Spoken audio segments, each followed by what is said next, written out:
పాల కల్తీ ఘటన నేపథ్యంలో జిల్లాలోని అన్ని పాల డైరీల్లో సమగ్ర తనిఖీలు నిర్వహించాలని సిపిఎం జిల్లా కార్యదర్శి టి అరుణ్ డిమాండ్ చేశారు.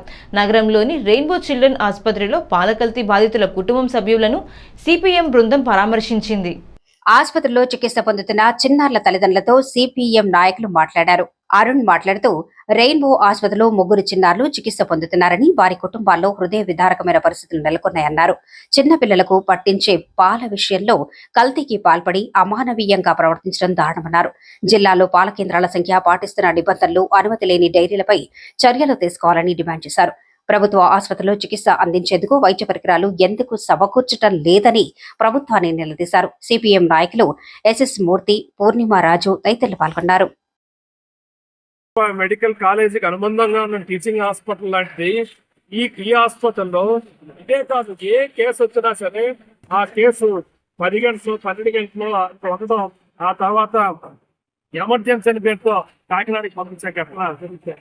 ఇప్పటిగా చాలా కాలం నుంచి సిపిఎం పార్టీగా డిమాండ్ చేస్తాం. ఏజెన్సీ ప్రాంతాల నుంచి వచ్చేటువంటి అనేక మంది పేషెంట్లు అక్కడి నుంచి రాజమండ్రి రావటం, రాజమండ్రిలో ఇక్కడ లేదని చెప్పి కాకినాడ పంపటం, కాకినాడ వెళ్ళేటప్పటికి ఆలస్యం అయిపోయే ఘటనలు అనేక సందర్భాల్లో చెప్తూ వస్తా ఉన్నాయి. ఇప్పటికి కూడా అదే పరిస్థితి ప్రభుత్వ ఆసుపత్రిలో ఉంది. ఇవాళ ప్రభుత్వ ఆసుపత్రి సూపరింటెండెంట్ గారిని సస్పెండ్ చేసి మరొకరికి ఇన్ఛార్జ్ ఇచ్చేది ప్రభుత్వం చెప్తోంది. అది మాత్రమే చేసి చూసుకుంటే కానీ కాదు. అసలు ప్రభుత్వ ఆసుపత్రిలో ఏ రకమైనటువంటి సౌకర్యాలు ఉన్నాయి, ఏమి లేవు, వీటిని సమకూర్చాలనే దాని మీద ప్రభుత్వం దృష్టి సారించాలి. అది కాకుండా అద్భుతంగా ఉందని చెప్పి ఊరికే జబ్బలు తెచ్చుకుంటే సరిపోయే పని కాదు.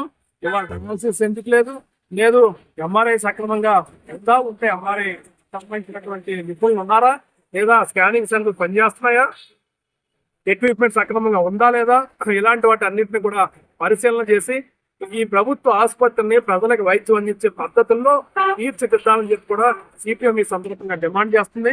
తక్షణమే ఈ జిల్లాలో ఉన్నటువంటి పాల సేకరణ కేంద్రాలు అనుమతులు లేని వాటిని రద్దు చేయాలి. అనుమతులతో నడుస్తున్న వాటిని కూడా పరిశీలన చేయాలని చెప్పి జిల్లా యంత్రాంగాన్ని సిపిఎం కోరుతాం.